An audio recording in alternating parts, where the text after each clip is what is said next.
Good morning, and welcome to another episode of How Far Will Fortune Go Today? Starting off here, I don't know if you can see it, but the James River. Went into Glasgow yesterday afternoon, actually, and got some fettuccine Alfredo at the restaurant, did my resupply, got some fuel, got some coffee, got all the things I needed to do, uploaded some videos, obviously stayed there last night at the hostel at Stanimals, and there was actually quite a few people there, but only one Thru-Hiker besides myself. Rest of them were section hikers or whatnot, but they have a new caretaker there, and he's a really nice guy, super friendly, super happy, laughs a lot. Kind of like me, after everything he says he laughs, but he's a cool guy named Jim. But the shuttle drivers there are really cool. Just real homey kind of place. Basically, it's a house, so really homey, nice living room furniture. You can just kind of chill, uploading videos, chatting with everybody. But got everything done, kind of got to bed a little late. Had some business meeting issues this morning, so it was really good that I was in town to take care of business with my meetings. But now I'm back on trail. How far will I go today? We shall see, but I know there's some awesome summits. It's a beautiful sunny day. Going to be some great views. I know that's a fact. Once I start climbing up here, there's going to be some great views today of surrounding mountains and the river and so forth. But the day is getting started, and I'm ready to do some conquer. How about you?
Climbing up this first mountain right now, Little Rocky Row it's called, and it's steep at times, but there's a lot of switchbacks involved, so it's just one of those that doesn't seem to end.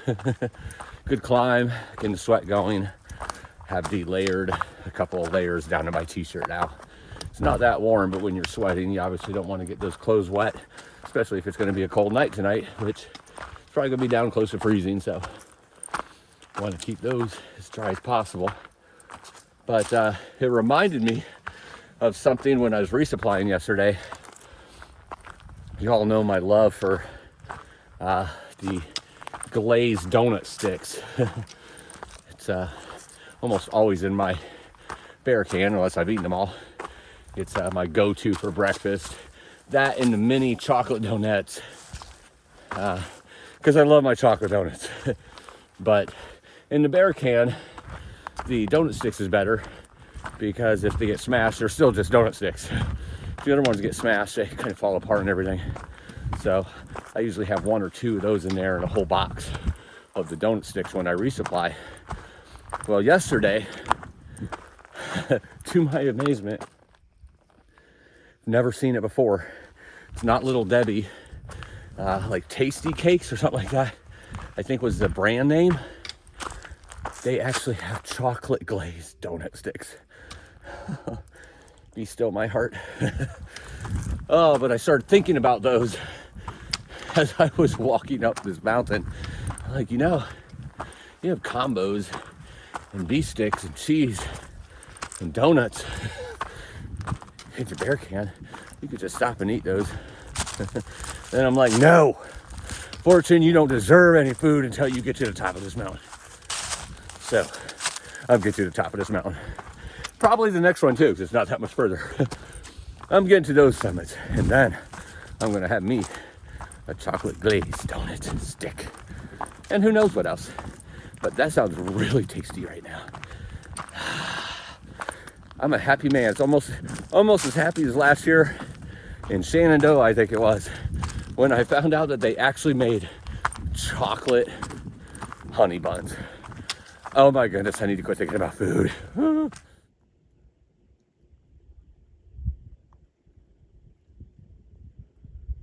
The views while climbing. You know, this is crazy. This one right here, the big one in the back, there's the big radar tower up top. You can still see Apple Orchard Mountain from here. That's more than 20 miles back now. But you can still see it and its tower. Great views. They're just gonna get better the higher I go.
Standing on the summit, the first summit of the day, Little Rocky Row, a nice gradual but sometimes steep incline to the top of the summit with absolutely gorgeous views on one half.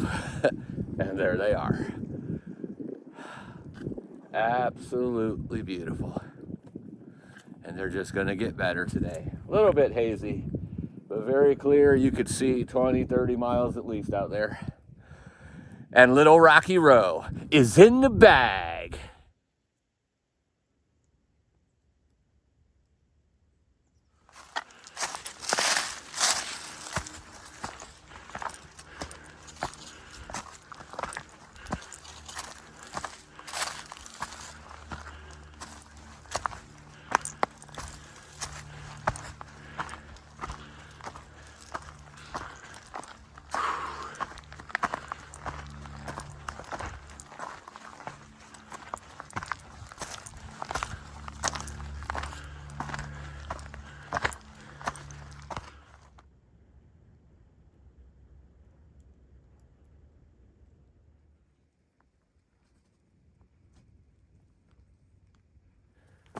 I'm looking forward to seeing St. Peter at the top of this mountain when I get there, because obviously this doesn't stop until you get into heaven. It's a pretty intense climb, this one, but I'm almost at the summit. Woohoo! Standing on the summit of a big rocky row. Definitely more intense of a climb than Little Rocky Row was. It is socked in with trees, but you can see the trees. And you could also see some mountains in the distance over here between the trees. And there's some cliffs, according to the map, on the descent from the summit with some good open views, but that's not at the summit. And I have to call out the conquering of the summit from the summit, not after the summit. Unless I have to, because of people being there or high wind, like I have had to before. But I digress. Big Rocky Row is in the bag.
Way up high, making the climb and touching the sky.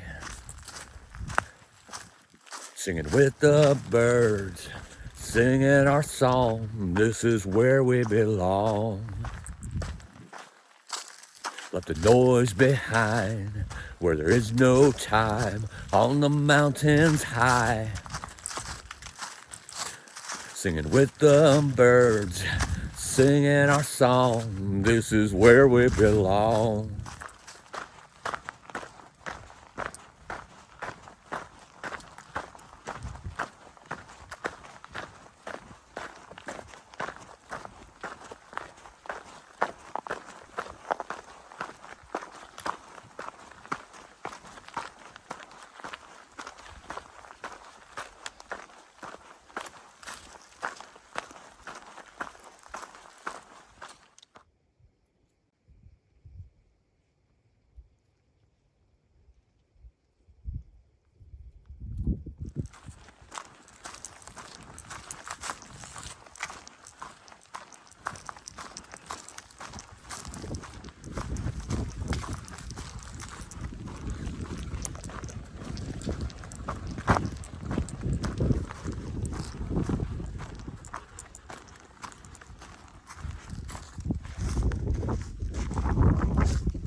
Just reached the third summit of the day on Bluff Mountain, and there's a memorial here.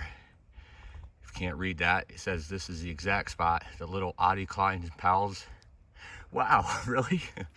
Gonna cry read this. Body was found April 5th, 1891, after straying from Tower Hill Schoolhouse on November 9th, a distance of 7 miles.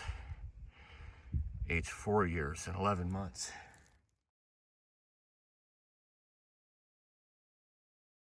Standing on the summit of Bluff Mountain. I might move a little slower in this circle than usual because I am standing on the remnants of a fire tower that used to be here, and it's small, so I don't want to fall off of this block that I'm standing on. But on the summit of Bluff Mountain is where I am. One of those names that every state has a mountain named Bluff Mountain, it seems like. As you can see, really epic views right here. And a little bit over there, not quite 360, but pretty darn close. Whew. One wasn't really harsh at all. I didn't sweat too much until the very top. It's not too windy up here. There's no people up here. My kind of summit. Oh, but it sure is gorgeous. And it feels good to have the third summit under my belt for the day. And Bluff Mountain is in the bag.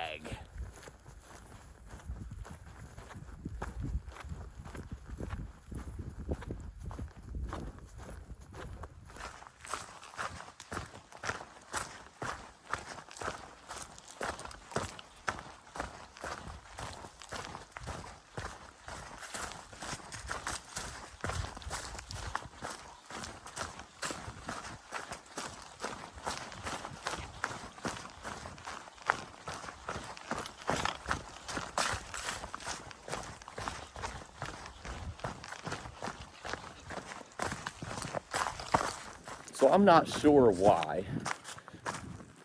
I normally have a really strong opinion about everything, but I don't about this, and I'm not really sure why. It's not a bad thing, it's a great thing actually. But something about when I cross the James River and start going north, which I crossed yesterday, everything has a different feel. It still feels like Virginia. It's obviously a different part of Virginia. It's northern Virginia, but it was northern Virginia before the James River. I don't know really where it becomes northern Virginia, but I'm in the north half, I'll put it that way. It just has a different feel, a different vibe. I don't know what it is. It's not that spring is in the air, that's been in the air.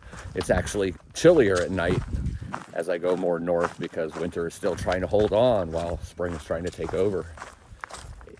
Still summiting mountains, actually quite a few more mountains, 3 already today, and quite a few coming up, and then Shenandoah, and just, it's beautiful country, and so has everything since day one.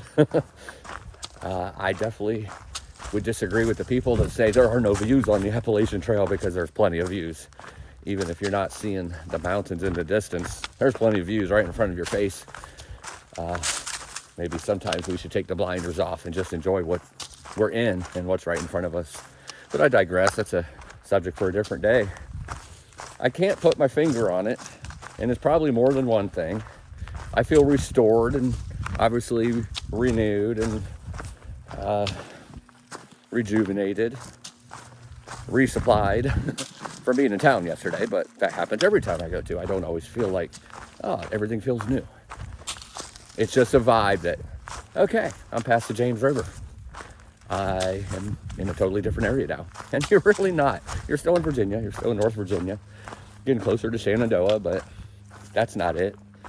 It just, I don't know. It's really cool to me that it just gives that totally different vibe to me, and I can't place why. Because I'm one of these people that have to know everything.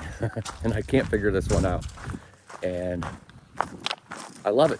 I absolutely love that I cannot figure this out, and I just get to be in the moment and enjoy that everything feels new right now. Like I've walked into something new, walked into something special. I've walked into something beautiful in a different way. I love it. I love being in it.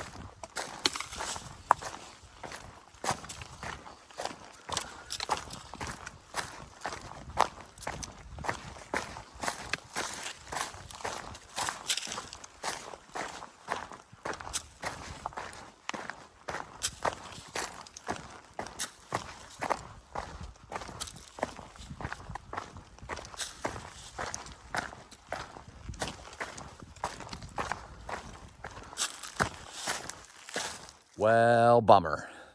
I just spent way too long going way too slow looking for the 800-mile marker. About 4 or 5 tenths of a mile I was looking as I was walking, so moving pretty slow, looking at all the leaves. I figured it was probably going to be covered with leaves even if it was here, because there's so many leaves around here, but I couldn't find it. But it doesn't change the fact that that's where I am right now. So it's a great milestone whether there's a marker for it or not. I rarely ever see them. They're usually covered, or especially this time of year, the leaves are all over the trail and all over the sides, and probably the pine cones or stones that was used for the marker has been moved at some point during the winter season. But anyway, I digress. It doesn't matter if it's marked or not, because 800 miles of the Appalachian Trail is in the bag.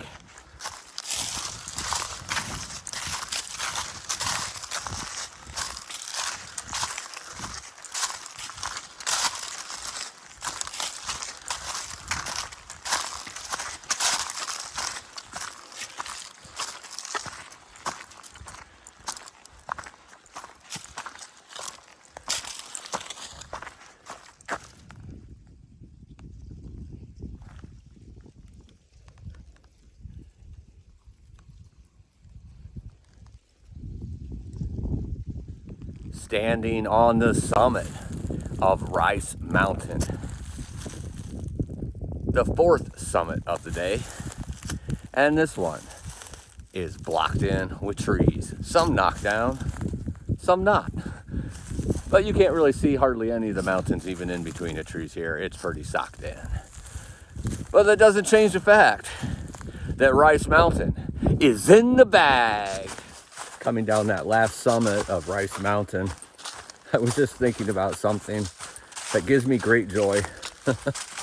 Obviously, I have certain ways of saying certain things, and I know when you're sharing every day with somebody, even though if it's a 30-minute video, many of you have never even met me, but you start picking up on some of those things. I've seen it in your comments, so I know. But one of the things that give me the greatest pleasure when I think about it is knowing that when you all go to work and your bosses, or maybe you're the boss, but you use the term that there's a business meeting. You're never going to be able to hear that term without thinking about Fortune's business meeting. That just gives me so much pleasure in knowing that I've tainted your minds. And you're welcome. A suspension bridge.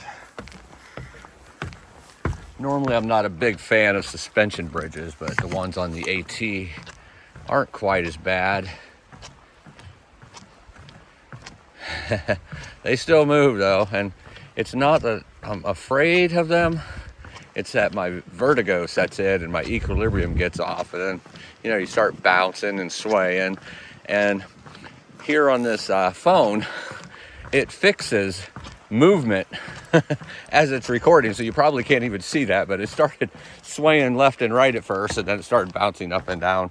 It wasn't that bad. I've definitely been on worse, and it's almost worse once you get off because then the ground isn't moving and you just was moving for a couple seconds. But it's all good. I survived. For the next couple miles, I walk around this body of water here. According to the map, it's the Lynchburg Reservoir.